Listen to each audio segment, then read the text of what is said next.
আকিব আবার জয়েন করছে, কি ব্যাপার? हेलो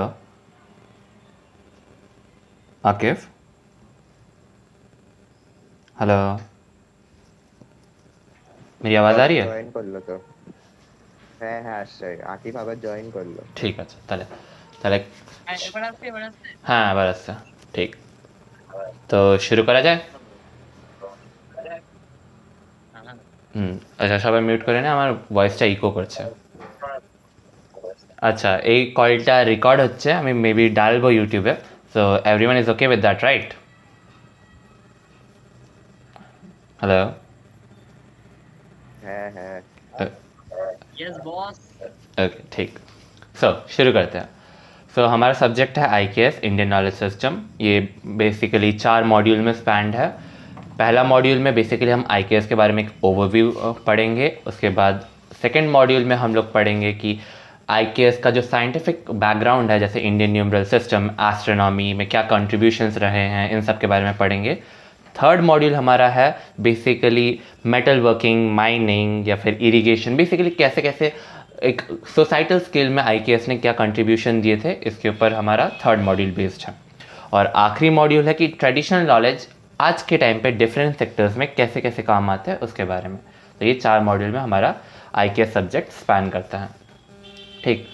सो हमारा जो पहला मॉड्यूल है, एन ओवरव्यू ऑफ IKS और इंडियन नॉलेज सिस्टम, इसमें हम बेसिकली देखेंगे कि इंपॉर्टेंस ऑफ एंशिएंट नॉलेज क्या है, IKS क्या है, IKS के क्या क्लासिफिकेशन फ्रेमवर्क्स है, और IKS के यूनिक एस्पेक्ट्स क्या हैं। ओके। सो एक मिनट। ओके।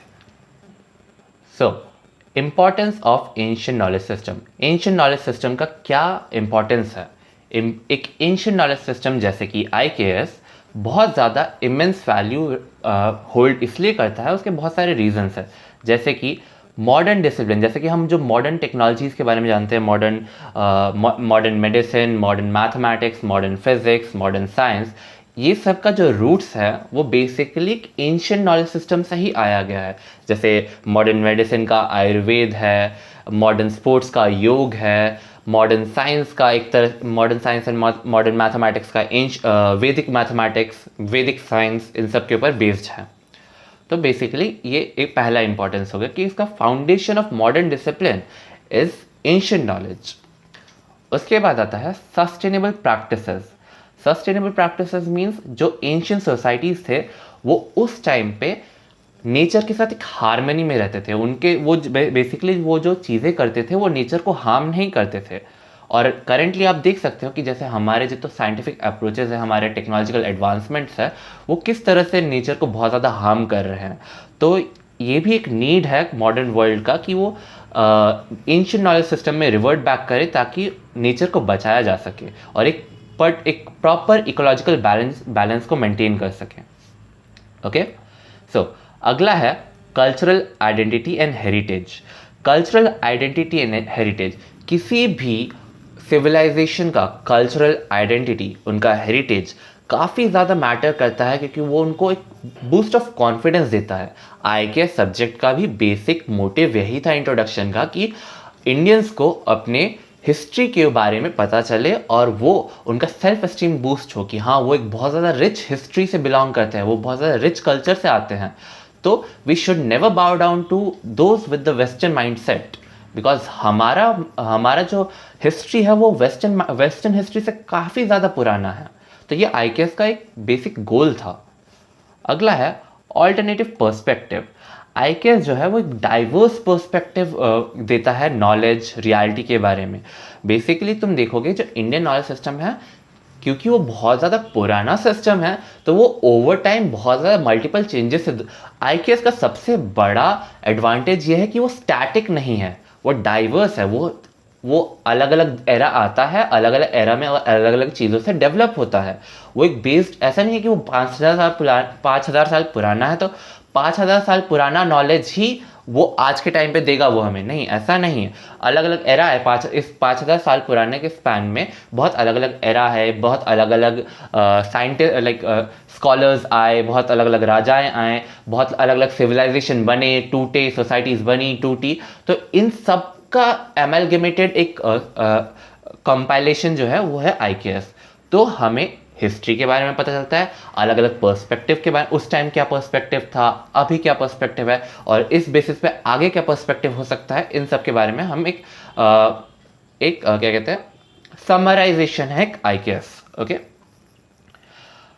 अगला पॉइंट है हॉलिस्टिक अप्रोच। ठीक है, मैनी एंशिएंट नॉलेज सिस्टम जैसे कि IKS एक हॉलिस्टिक, कोई मेरे को बता सकता है हॉलिस्टिक का मतलब क्या है? हेलो,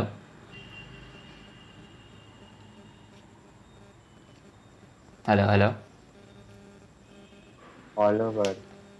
ऑल, हाँ कह सकते, that is most probably the correct word, most definitely the correct one. Holistic means basically integrating various aspects of life, not just एक, अब जैसे कि हम जो इंडियन नॉलेज सिस्टम है वो नॉट जस्ट रिलीजियस, जैसे जब हम सोचेंगे Indian knowledge system, what can be an Indian, 5,000 साल पुराना इंडियन नॉलेज सिस्टम क्या हो सकता है? प्रोबेबली उस टाइम का 5,000 साल पुराना इंडियन नॉलेज सिस्टम है, तो बहुत ज़्यादा हम लोग रिलीजियस गेम चल रहा होगा, बट नहीं, इंडियन नॉलेज सिस्टम सिर्फ रिलीजियस नहीं, वो मल्टीपल डोमेन्स का के ऊपर मैटर करता है। वो साइंस, उसमें हम साइंस देखते हैं, हम मेडिसिन देखते हैं, हम कल्चर देखते हैं, हम आर्ट फॉर्म्स देखते हैं, और हाँ हम रिलीजन भी देखते हैं उसमें। बेसिकली सिर्फ ये रिलीजन तक या किसी एक पर्टिकुलर डोमेन तक ये सीमित नहीं है, ये मल्टीपल डोमेन्स को इंटीग्रेट करके एक सही राह की तरफ इंसान को ले चलता है। अगला पॉइंट है स्पिरिचुअल एंड एथिकल गाइडेंस। जैसे कि मैंने बोला, जैसे हमने हॉलिस्टिक अप्रोच में पढ़ा कि ये वेरियस एस्पेक्ट, मल्टीपल डोमेन्स को वो कैरी करता है। उस मल्टीपल डोमेन में बहुत सारे टाइप के ऐसे डोमेन्स आते हैं जो हमें स्पिरिचुअल और एथिकल गाइडेंस में हेल्प करते हैं। बहुत ज़्यादा एंशिएंट विजडम हमें नॉलेज प्रोवाइड करता है। और यौगिक जो योगा सेक्टर है, योगा का प्राइम गोल ही है unification of body and mind. तो बेसिकली ये एथिकली और स्पिरिचुअली हमें दोनों तरफ से बहुत ज़्यादा एनरिच करता है। तो बेसिकली यही था हमारा importance of ancient knowledge system. Any doubt from this, या फिर कोई पॉइंट छूट गया हो? हाँ हाँ नहीं any doubts? No. No sir. ठीक, अगला है डेफिनेशन ऑफ IKS। IKS क्या है? IKS का फुल फॉर्म है इंडियन नॉलेज सिस्टम। एक ऐसा टाइप का वास्ट बॉडी ऑफ नॉलेज है जो कि इंडियन सब कॉन्टिनेंट, बेसिकली साउथ एशियन सब कॉन्टिनेंट, इंडियन सब कॉन्टिनेंट का जो एरिया है उसमें काफ़ी हज़ारों साल, जैसे मैंने 5,000 साल एक एस्टिमेट दिया, अराउंड इतना ही रहता है। हम जब भी इस सब्जेक्ट में बात करते हैं तो 5,000 साल 5,000 ईयर्स का टोटल स्पैन के बारे में बात करते हैं।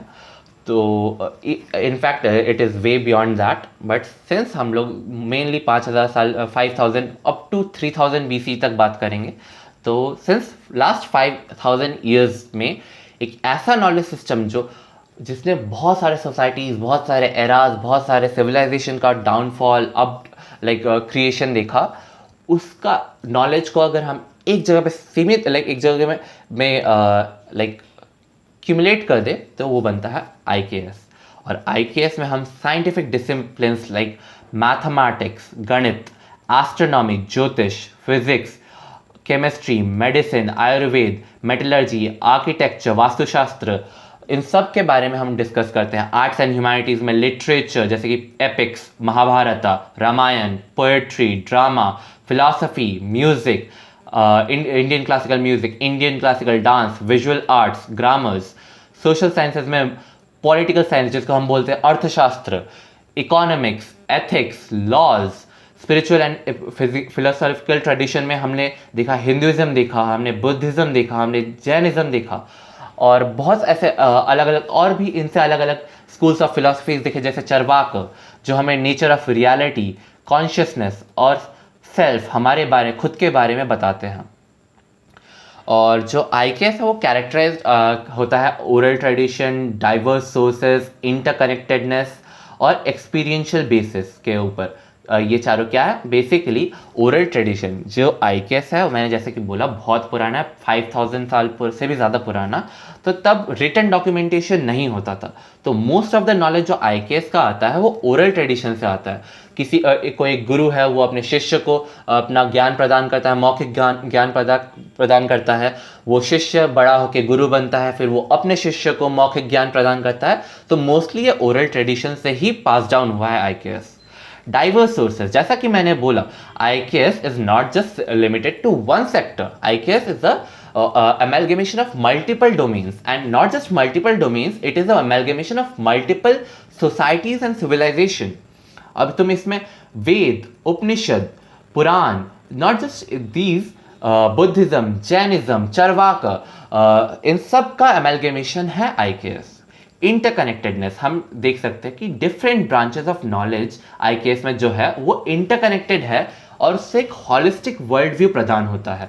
जैसे आयुर्वेद से ह्यूमन बायोलॉजी के बारे में, वैदिक मैथमेटिक्स से साइंस का डोमेन, क्या कहते हैं, अर्थशास्त्र से इकोनॉमिक्स एंड पॉलिटिक्स, और क्या कहते हैं इन सब का basically holistic world view provide करता है।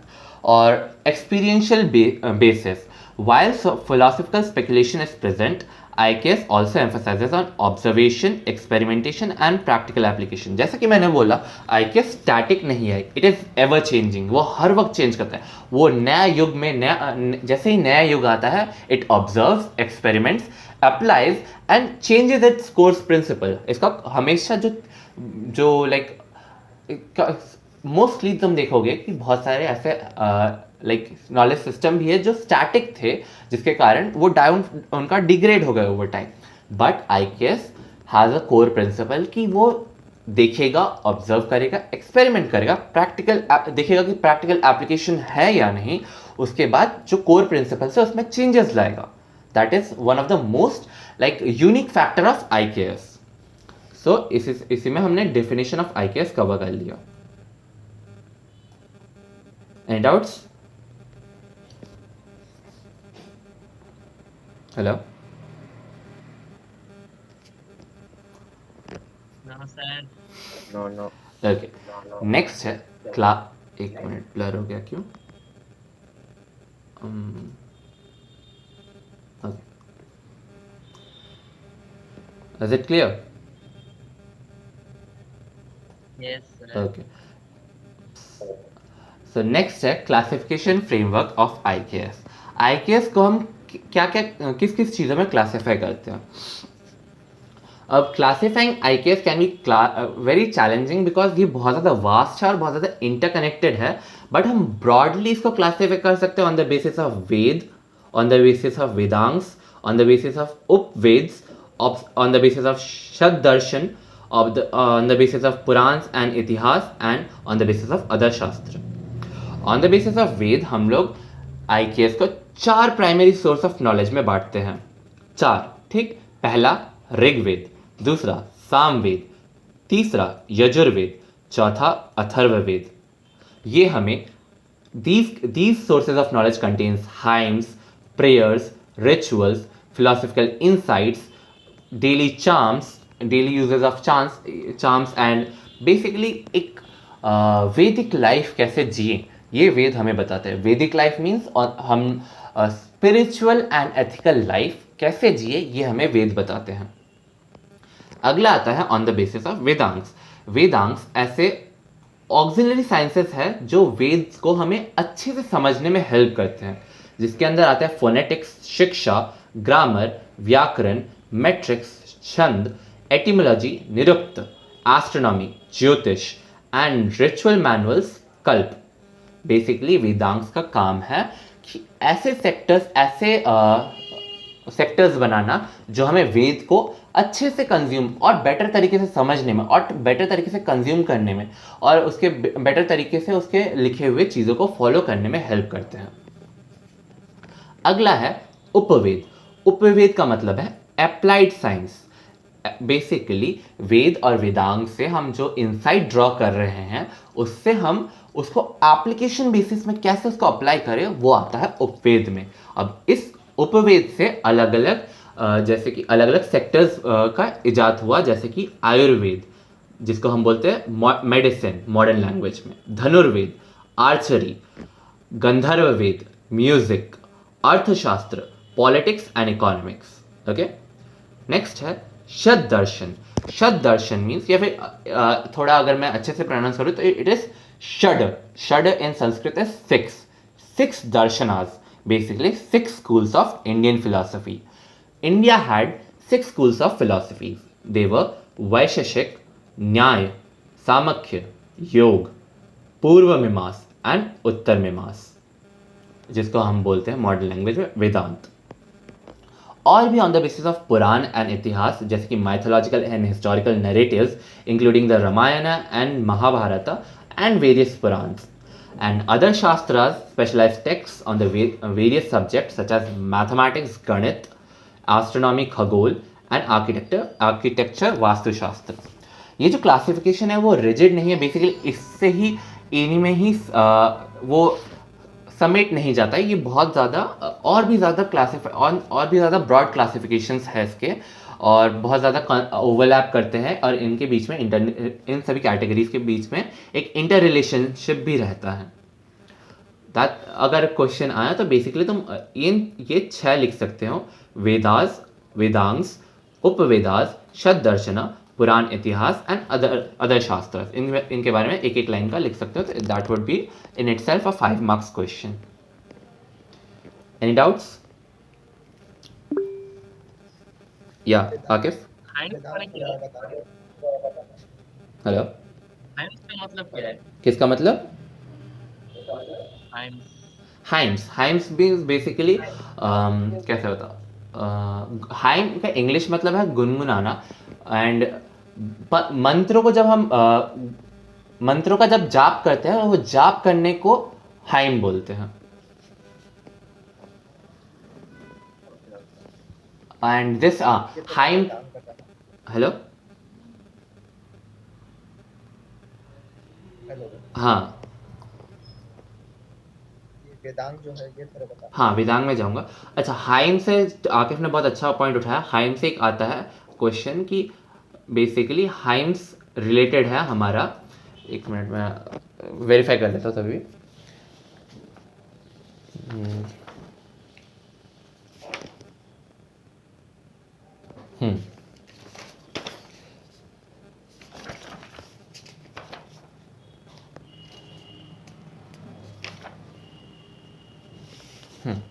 हाइम्स है रिलेटेड सामवेद से, ये याद रखना। अगर क्वेश्चन आ सकता है जैसे origin of Indian music can be traced to, Samaveda में गुनगुनाना या फिर म्यूजिक का बहुत बड़ा रोल है, जपना।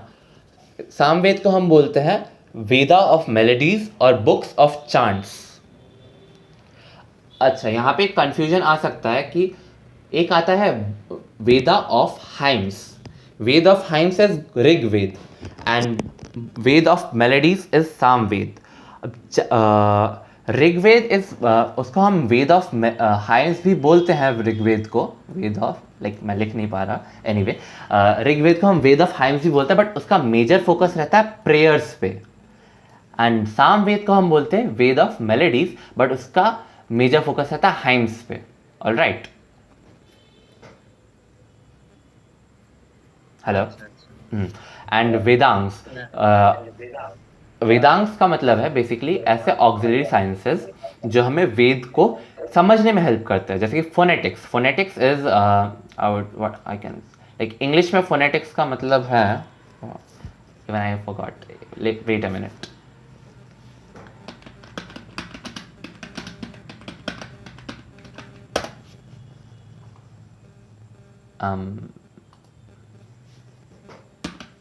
अच्छा, study and classification of speech sound.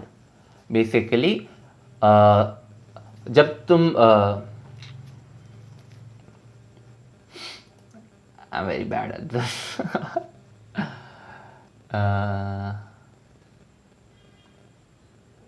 अच्छा, phonetics is basically a branch of linguistic that studies कि ह्यूमंस साउंड को कैसे प्रोड्यूस करते हैं और कैसे उसको परसीव करते हैं, कैसे उसको समझते हैं। अब उसी में लाइक जैसे कि हमने अभी हाइम्स और प्रेयर्स के बारे में पढ़ा, वो इस फोनेटिक्स या फिर शिक्षा में कवर होता है. Okay, hello. एंड ग्रामर से बेसिकली जो हम थ्योरीज समझते हैं वेद्स में, उसको थ्योरीज का एक particular basic proper form of idea में हेल्प लाइक फॉर्म करने में हेल्प करता है व्याकरण. वेद में जैसे अलग अलग डेटास के बारे में हमें बताया जाता है, जब वो आता है मैट्रिक्स छंद में. And Nirukta etymology, even I don't know, let me search meaning of etymology.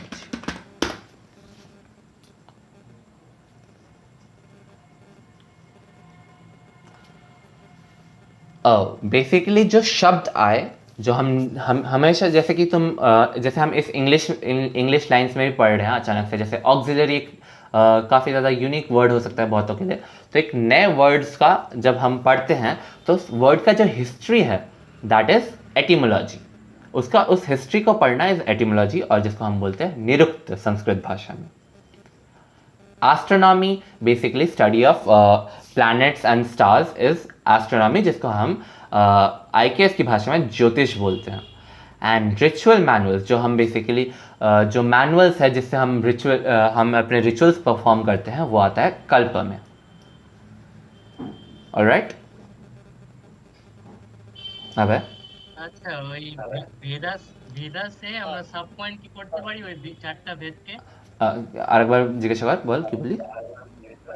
মানে ওই ভেদাসের সাব পয়েন্ট কি আমরা কয়েকটা দিতে পারি ওই ঋগ্বেদ, সামবেদ? হ্যাঁ হ্যাঁ, এটা বোঝাতে হবে. মানে classification on the basis of বেদা, আমরা চারটে প্রাইমারি সোর্স আছে আমাদের: ঋগ্বেদ, সামবেদ, যজুর্বেদ, অথর্ববেদ. অ্যান্ড তারপর তুই বুঝাতে পারিস, মানে যখন অ্যান্সার মানে ওটা তো অনেক বেশি বড় হয়ে যাবে অ্যান্সারটা, তখনও তুই লিখতে পারিস কি স্মল সেন্টেন্সেস, সিঙ্গল লাইন, जैसे Rigveda is Veda of hymns और book of mantras. Samaveda is Veda of melodies और book of chants. Yajurveda is Veda of prose mantra and book of sacrificial formulas. Basically मंत्र के बारे में. प्रोज मंत्र जो हम यज्ञ करते वक्त जो मंत्र बोलते हैं वो यजुर्वेद में आते हैं. And Atharvaveda is Veda of magical formulas और बुक ऑफ स्पेल्स. जो डेली लाइफ में हम जो मंत्र यूज कर सकते हैं वो अथर्ववेद में आते हैं. Any more doubts? Hello,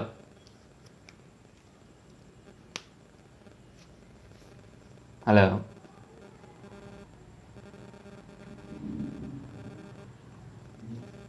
hello, नहीं डाउट नहीं. হ্যালো, ठीक.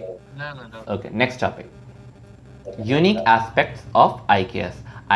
ऐसे अब एंशिएंट नॉलेज सिस्टम तो बहुत सारे हैं, उसमें से आईकेएस का क्या यूनिक है बाकी एंशिएंट नॉलेज सिस्टम में से, ये हम इस टॉपिक में पढ़ेंगे.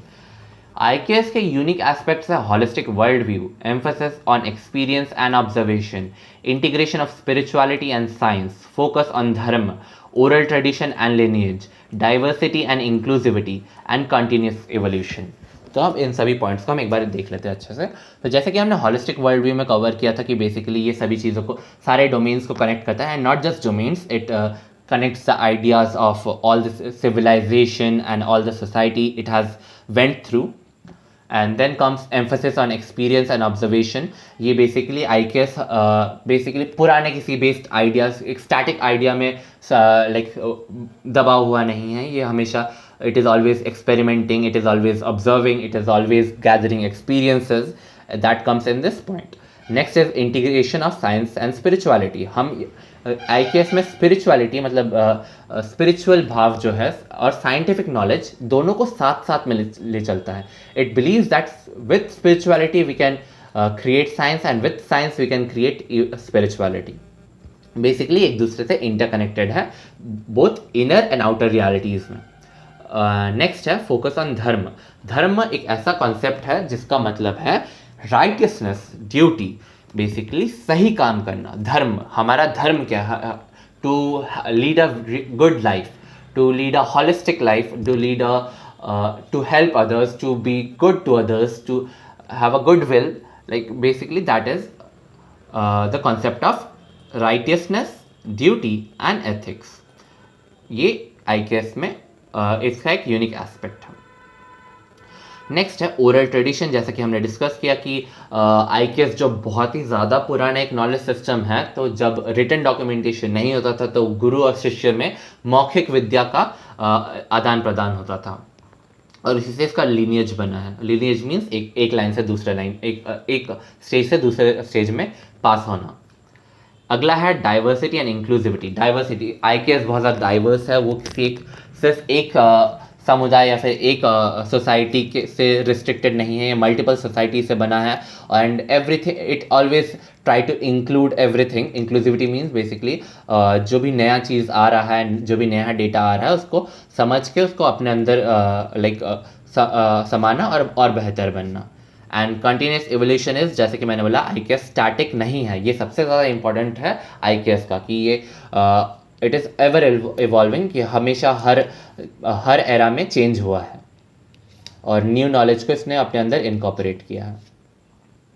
That's all. Any doubts?